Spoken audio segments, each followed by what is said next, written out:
뭐 언론이나 많은 사람들이 관심을 많이 갖고 있어요. 이번에 조 바이든이 될 것 같죠, 아무래도.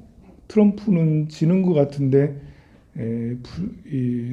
그, 결코 자기는 받아들일 수 없는 모양이더라고요. 자기가 지는 거에 대해서. 그래서 굉장히 불복 가능성이 굉장히 높아지고, 또 이렇게, 그래서, 소송전이 계속 이어질 것 같은데요. 조 바이든이라는 사람에 대해서 이렇게 들어보니까 굉장히 이런 분이었구나라는 생각에 좀 약간 존경스럽기도 하고 그러더라고요. 보통 우리는 트럼프의 일생, 뭐 이렇게 조 바이든의 일생 별로 관심 없잖아요. 우리나라 대통령도 아닌데 뭐. 그런데 조 바이든은 이렇게 보면 역사상 대통령이 되면 역사상 제일 연장자, 나이가 많은 사람이 대통령이 되는 거예요. 77세니까. 1942년생이래. 그럼 뭐 78세지 우리나라. 아니지. 79세네요. 그죠? 우리나라로 나이로 보면 42년생이니까. 그런데 이렇게 가난한 집에서 태어난 모양이더라고요. 노동자 집에서 태어나서 어렸을 때 어눌했대요. 말을 제대로, 말더듬이가 좀 심했다 하더라고요. 그래서 본인의 말더듬이를 극복하기 위해서 연습을 되게 많이 했대요. 그러고 나서 보니까 이렇게 이 바이든 후보가 선거전에서나 이런 데서 엉뚱한 말을 한 번씩 하는 때가 있어요. 그것 때문에 피해를 많이 봐. 대표적으로 석유를 많이 이렇게 개발하는 지역이 있거든요. 미국에도 석유가 나니까. 거기 가가지고 이제 석유 개발을 하는데 지원 많이 해줄 거냐 했더니 친환경으로 가야 된다고. 친환경으로 가야 된다고 그런 말을 거기서 하고 막 그러는 거. 그래서 거기서 표를 엄청나게 잃었다 하더라고요. 나중에 자기가 실현한 말을 만회하기 위해서 많이 노력했지만 한 번 내뱉은 말이니까요. 그래서 종종 이 언어적으로 좀 이렇게 있는 것도 어렸을 때부터 그런 게 좀 있구나 생각이 들더라고요. 저도 이렇게 언어가 유수하지 못해요, 보면. 말을 이렇게 흐름을 빠르게 좋게 안정되게 잘하지 못하는데요. 사람마다 가지고 있는 특성이 있는 것 같아요. 재주가 있는 것 같죠. 말재주가 있는 사람, 또 손재주가 있는 사람, 또는 뭐 조직하고 친화력이 좀 있는 사람, 아니면 개성이 있는 사람. 어떤 사람은 이제 말재주가 별로 없고 말 더듬고, 아니면 논리적이지 않고, 뭐 이렇게 약간 타고나는데요. 타고나는 것을 극복하려고 노력하는 게 필요하겠죠. 근데 조 바이든은 타고난 말 더듬을 더 좋게 하기 위해서 대사를 많이 외우고 많이 연습을 많이 했다라고 그래요. 그래서 나중에 이제 로스쿨을 가서 나중에 변호사를 하게 되는데요. 변호사를 해도 이렇게 부자들 변호사를 잘 안 하고 거기에 뭔가 환멸을 느꼈는지 부자 변호사 안 하고 국선 변호사를 했다라고 그래요. 벌써 이제 좀 약자 편에 있으려고 하는 그런 게 뭐 환경적으로 그랬을 수도 있고 본인의 마음이 또 그럴 수도 있고 그래서 그러다가 이제 30살 때 미국 상원 의원에 출마를 하고 당선이 돼요. 야, 30살에 당선을 어떻게 30살에 당선을 하고 참 대단하죠. 30살부터 지금까지 50년 50년 동안 정치를 한 사람이에요. 이렇게 굉장히 오랫동안 정치를 하는 사람이죠. 그런데 당선한 지 한 3, 4주 지나고 나서 부인하고 딸이 죽어요. 쇼핑몰에 쇼핑하러 갔다가 자동차 사고로 이렇게 자기 가족들이 다 죽어요. 자기 딸인가 또 하나 더 있는데 크게 다치고 딸하고 자기 부인은 죽게 돼요. 그래가지고 당선이 포기를 해야 되나? 그러니까 이제 장례식장에서 이렇게 하고 있는데 그러면서 이제 당선했으니까 국회에 가가지고 당선 선언식도 하고 뭐 이렇게 하긴 했는데 정말 뭐 큰 상처를 입었겠죠. 그러다가 이제 또 뭐 정치를 어떻게 했는지 잘했겠죠. 뭐 그러다가 나중에 자기 아들이 큰아들이 하나 있는데 큰아들도 되게 머리가 좋은 모양이에요. 큰아들도 똑같이 로스쿨 나와서 검사를 하고 그 심지어 그 주에 델라웨어 주인가 살고 있는 주에 거기에 뭘 맡아서 봉직을 하기도 했는데요. 그 정말 촉망받는 자기 아들이 뇌종양으로 또 죽어요. 한 50살쯤 2000몇 년도에 2006년도인가 5년도에 자기 큰아들도 죽게 되는 거예요. 그러자 이제 정치적으로 굉장히 방황하고 이제 나 정치를 하지 말아야 되는구나. 그렇게도 했다가 좀 그때 흔들렸던 이런 것들이 나중에 스캔들이 돼서 약도 했다는 말도 있고 또 이제 형수랑 무슨 관계가 있다는 말도 있고 그때 이제 있었던 이야기라 하더라고요. 그 이후에 다시 이제 했다는데 그 살고 있는 집하고 이 국회하고 거리가 굉장히 멀어서 기차를 타고 2시간씩 이거 왕복 4시간을 30년 동안 계속 출퇴근을 하면서 계속 그렇게 했다라고 그래요. 그런 거 보면 이제 이렇게 트럼프랑은 완전히 반대인 경우죠. 트럼프는 아버지가 재벌이잖아. 아버지가 재벌이고 아버지에게 받아가지고 본인이 더 확장을 하긴 했지만 그야말로 금수저 중에 최금수저고 바이든 후보는 흑수저 중에 최흑수저는 아니더라도 흑수저 출신에다가 본인이 이제 스스로 뭐 이렇게 자기 스스로 유리천장을 뚫고 이렇게 올라온 이렇게 상원 의원을 7선이나 했어요. 국회의원을 7선이나 하기는 쉽지가 않거든요. 평민 출신이 7선을 하고 지금처럼 이렇게 자기가 처음에 대선 출마를 한 것은 한 3번쯤 전에 2000년대 중반쯤이겠네요. 그때 대선 출마를 해서 하려고 해서 그거 하고 있었는데 그때 아들이 죽은 거예요. 뇌종양으로. 그래서 대선 출마를 포기하고 또 지난번 대선에는 오바마랑 경합을 하니까 안 됐고 오바마가 워낙 인기가 좋으니까 이번에는 하긴 했는데 어쨌든 운이 굉장히 좋았죠. 샌더스 후보도 사퇴하고 힐러리 후보도 사퇴하고 전부 다 사퇴하고 본인이 이제 이렇게 단독 후보로 이렇게 나오게 됐는데요. 어렵게 좀 당선이 되는 것 같아요. 뭐 우리도 다 같이 서민이다 보니까 좀 미국인들도 바이든 후보의 삶을 이렇게 보면서 동정표를 많이 얻었다고 그렇게 얘기를 해요. 뭐 이렇게 잘 되면 좋겠죠. 미국 대통령이 자리가 이렇게 전 세계 대통령처럼 중요한 자리이기 때문에 우리나라하고는 뭐 이렇게 트럼프가 우리나라한테는 트럼프가 되는 게 더 낫다라고 하는 사람도 있고 바이든하고 하는 게 더 낫다라는 사람도 있고 북쪽에서는 이제 대북과의 관계는 별로 안 좋다. 또 무역과의 관계로 이렇게 보면 그것도 역시 꼭 좋은 것만은 아니다. 바이든 후보가 되는 게. 근데 저는 그 무엇보다도 바이든이 내세우는 정책이 친환경이라서 그것이 저는 이제 적극적으로 지지하고 싶은 그런 심정이에요. 왜냐하면 지금 이제 지구 온난화가 굉장히 빨리 지속이 되고 있어서 한 10년, 20년이 지나서는 우리가 대재앙을 맞을 수가 있어요. 이 속도로 가면. 근데 탄소 배출량이 세계에서 제일 많은 나라가 미국이에요. 미국이 제일 많고 그 다음이 중국이 탄소 배출량이 그 다음으로 많아요. 미국하고 중국만 탄소 배출 안 할 거다. 탄소 제로를 선언하고 우리 안 할 거다라고 그렇게 이렇게 정책을 써 내려가기만 해도 지구의 위험은 50%로 확 줄을 수가 있어요. 대단히 중요한 거거든요. 우리의 미래에. 지금 당장 뭐 이렇게 대한민국이 바이든이 되면 불리하고 트럼프가 되면 유리하고 이게 중요한 게 아니라고요. 지금 당장이.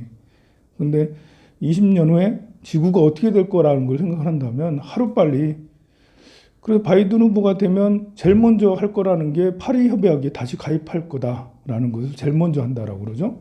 그건 정말 박수 칠만 해요. 보면 제가 그 어제도 말씀드렸죠. 케냐는 정말 후진국인데 못 사는 나라인데 비닐봉지를 아예 거래를 하지 않는데, 그리고 아예 공장도 비닐봉지 만드는 공장도 다 없애버리고 비닐봉지를 거래하면 벌금 먹이고 공장에서 이렇게 하면 벌금 한 5천만 원 매겨버리고 우리나라 돈으로. 그래 하니까 이제 비닐봉지가 싹 사라졌다는 거죠. 그거 하나만 해도 뭐 얼마나 중요한 거예요. 우리나라는 정말 비닐봉지, 저도 비닐봉지 많이 쓰지만 비닐봉지랑 탄소 배출이랑 큰 관계가 없을 수 있지만 그런 거부터 시작을 하는 거거든요. 그리고 나서 자동차 모두 수소차로 바꾸든 전기차로 바꾸든 이게 이제 정부 정책이 있지 않으면 그렇게 바뀌어지지 않아요. 근데 트럼프가 되면 절대 그런 정책을 쓰지 않아요. 그러면 우리 지구 온난화가 빨리빨리 진행이 돼서 어떻게 될지 모른다는 게 참 안타까운 거예요. 뭐 이렇게 그 순조롭게 잘 진행돼서 트럼프도 빨리 마음을 내려놓고, 트럼프는 이제 이렇게 자칫하다가는 감옥 갈 수도 있다라고 감옥 하도 이제 그 대통령 하고 있으면서 드러난 이제 비리나 의심이 되는 그런 게 워낙 많아가지고, 그렇지만 지금은 뭐 이렇게 어떻게 할 수 없었던 것은 대통령이니까 이제 면책권이 있잖아요. 체포 금지 뭐 이런 게 있어요. 그리고 법정 가서 출두해서 뭐 하는 이런 거 안 해도 되는, 대통령은 그런 면책권이 있어요. 우리나라 국회의원만 해도 이렇게 보면 불체포 특권이 있잖아요. 체포를 할 수가 없어요. 국회의원만 해도. 그러니까 미국 대통령은 더더욱 그랬죠. 그러니까 미국 대통령을 내려놓으면 그러면 이제 이렇게 어떻게 돼요? 어느 건으로, 세금권으로, 무슨 건으로 줄줄이 이제 대기하고 있는 게 많이 있다는 거죠. 그러니까 이 트럼프 입장에서도 이게 대통령이 집착하지 않을 수 없는 거예요. 가만 보면 본인이 꼭 해야 되는 거예요. 그래가지고 4년도 해야지. 4년 후에는 어떻게 될지 뭐 그 사이에 또 막을 수도 있고 어떻게 할 수도 있고 이러겠죠. 뭐 근데 지금 이제 내려놓으면 굉장히 위험할 수도 있기 때문에 이렇게 개인적인 사정을 보면 사람마다 다 당위성이 있는 것 같아요. 이렇게 우리 사람들은 정말 이 마음이 너무 예민해가지고 작은 거 하나에 큰 그 아픔을 겪고 마음이 흔들리고 막 그러거든요. 바이든 후보가 이제 위대한 거, 참 대단한 것은 자기 가족이 죽고 또 아들이 죽고 뭐 그런데도 불구하고 그런 것들을 다 극복을 해가면서 이겨왔다라는 것이 참 나는 그럴 수 있을까? 이렇게 보통 부모가 세상에서 제일 싫어하는 것이 자식이 죽는 거잖아요. 근데 우리 사람들 보면 1년에 이제 죽는 사람이 우리나라 대한민국에서 1년에 죽는 사람이 한 30만 명 정도 돼요. 25만 명에서 30만 명이 1년에 죽거든요. 그 중에 이제 한 10만 명 정도가 암 걸려서 죽어요. 그러니까 대체로 돌아가셨다 하는 사람 중에 3명 중에 1명은 암 걸려서 죽는 거예요. 그리고 이제 한 10명 정도? 100명 중에서 한 10명 정도는 돌아가시는 게 자살로 죽어요. 자살로 돌아가시는 분이 굉장히 많아요. 1년에 몇만 명이었더라? 한 3만 명, 4만 명인가? 그래서 10명 중에, 돌아가시는 분이 10명 중에 1명 정도는 자살로 돌아가시는 만큼 굉장히 많은 사람이 자살로 돌아가시는 거예요. 그리고 젊은 사람이 돌아가시는 것이, 그러니까 40대 이하, 40세 이하의 약간 젊은 사람, 보통 40세 이하로 죽는다면 부모님이 살아있는 확률이 굉장히 높잖아요. 40세 이하로 돌아가시는 분이 100명 중에 한 2명 정도 돼요. 100명 중에 한 2명, 3명. 그러니까 100명, 10만 명 중에 1명, 2명 정도면 뭐 이렇게 별로 내 주변에 별로 없어요. 그런데 10명 중에 1명 자살이죠. 그중에 자살 중에 그 젊은 사람이 자살할 확률은 또 굉장히 또 높아요. 물론 노인도 많이 자살하지만. 그러니 내 주변에 40세 이하의 아들, 딸이 이렇게 돌아가신 이런 사람들이 의외로 여러분들 주변에 많아요. 그리고 또 의외로 70이 되기 전에 보살님이 남자가 더 빨리 죽거든요. 뭐 이렇게 기대 수명은 77세, 75세 남자, 여자는 한 80세, 82세 그렇다 하더라도 의외로 70이 되기 전에 돌아가신 남성들이 굉장히 많아요. 60세 이전에 돌아가신 남성도 굉장히 많죠. 60에서 70세에 돌아가신 남성이 굉장히 많아요. 그래서 가만 보면 절에 다니는 분들, 여러분 주변도 그렇고 아직 70이 되지 않았는데 혼자 되신 보살님들이 의외로 굉장히 많습니다. 무슨 말을 하려고 그러냐면 많은 사람들이 겪고 있다라는 거죠. 뭐 자식이 돌아가시거나 이제 부부의 연이 있었던 배우자가 돌아가시거나 또 이렇게 이런 뭐 이렇게 뜻하지 않게 돌아가시는 이런 것들이 굉장히 많다라는 거예요. 근데 굉장히 이런 많은 것들을 굉장히 많은 사람들이 그런 걸 겪으면서도 불구하고 우리 마음은 거기에 무뎌지지가 않은 거예요.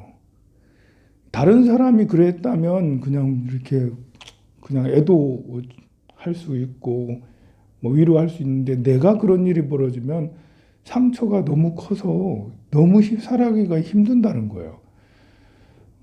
그래서 연쇄 반응이 막 일어나. 연쇄 반응이. 누가 하면 크게 힘들면 그 다음 옆에 있는 사람이 힘들고 그 다음 또 옆에 있는 사람이 힘들고. 그래서 참 그래요. 마음이라는 게 이렇게 우리가 연약하구나.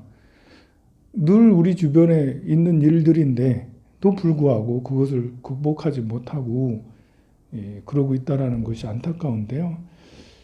그래서 제가 더더욱 이런 말씀을 드리고 하는 것도 그런데 될 수 있으면 추모는 애도는 잠깐 하고 다시 정신을 차리고 내 살아가는 데 더 집중을 하고 또 우리가 이제 뭐가 제일 중요하겠어요?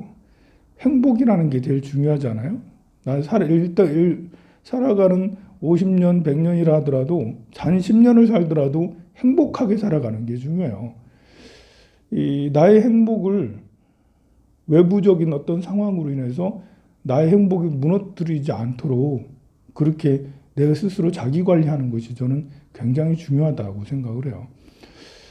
그래서 세상에서 가장 고귀하고 훌륭한 행은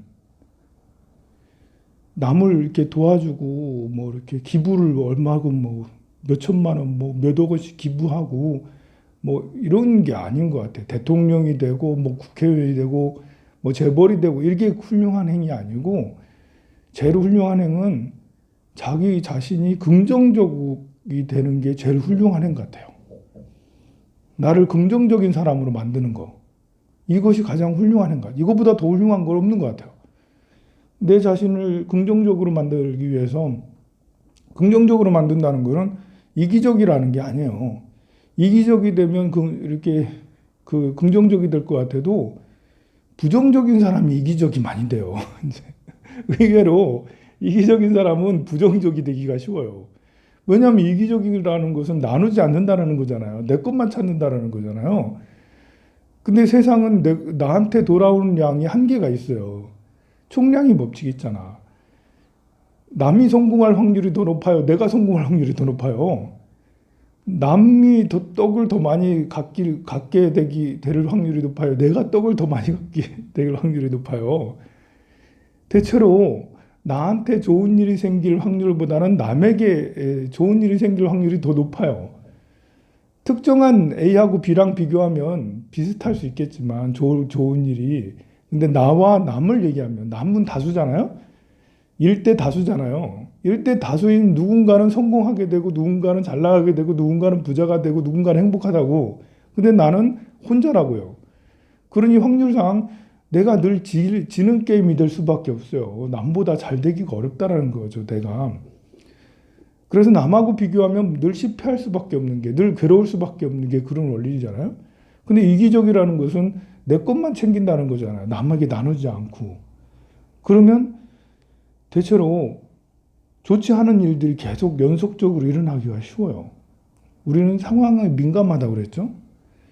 좋지 않은 일이 연속적으로 생기면 괴로워요. 그러니까 이기적이면 괴로움으로 이어지기가 쉬운 거죠. 반대로 나에게 유리한 상황을 만들어내는 게 나를 위한 아주 훌륭한 선물이에요. 나를 위한 유리한 상황이라는 것은 사람들이 나를 좋아해줘. 이게 유리한 상황이죠. 또 내가 어떤 사업을 해서 돈을 좀 더 벌어. 이것도 유리한 상황이라 할 수도 있겠고. 또 우리 가족들이 나를 챙겨주고 나를 사랑해줘. 이것도 유리한 상황이에요.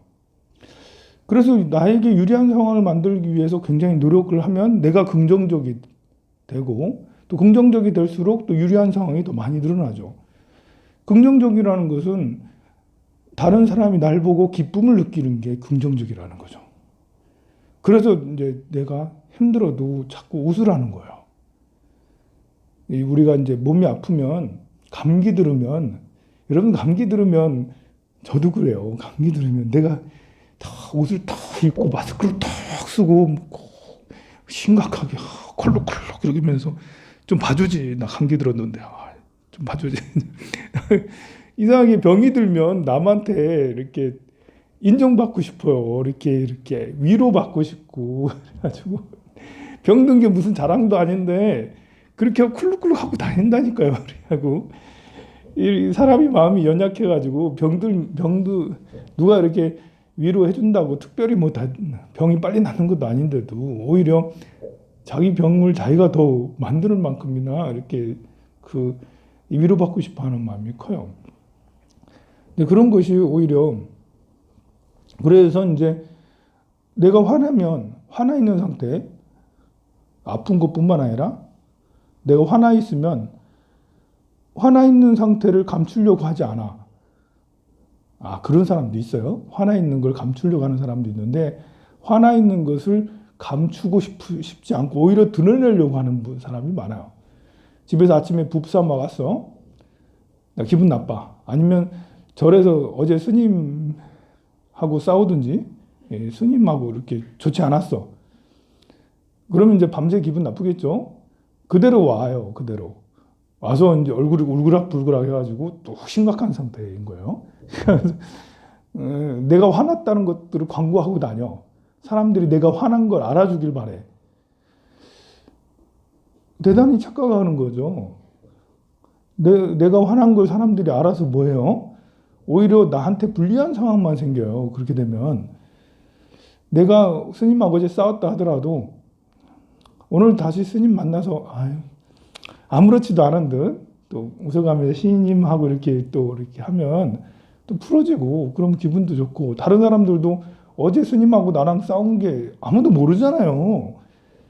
그걸 굳이 광고하고 다닐 필요 없잖아요. 근데 그러니까 좀 기분이 나빠도 사람들하고는 다시 웃으면서 짝짝꿍 하면서 쎄쎄쎄 하면서 우리 또 다시 이제 떡도 만들고 또 밥도 하고 또 버복도 팔고 커피도 팔고 이렇게 이제 하면 되게 좋잖아요. 근데 사람의 마음이 옹졸해지면 그렇게 잘 안 되는 거죠.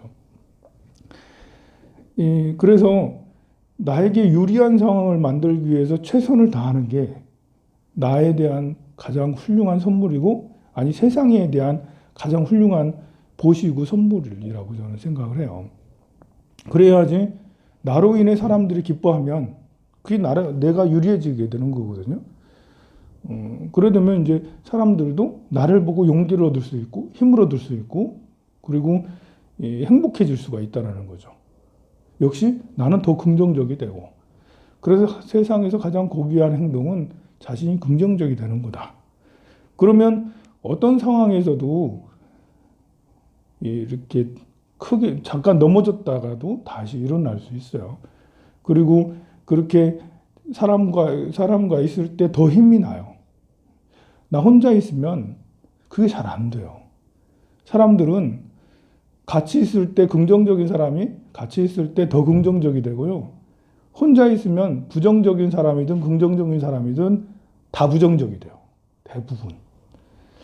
집에 나 혼자 있어요. 이상하게 더 부정적이 돼.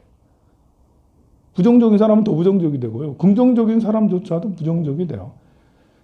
그런데 여러 사람하고 같이 있을 때 내가 이렇게 긍정적이려고 노력하면 더 긍정적이 되고요.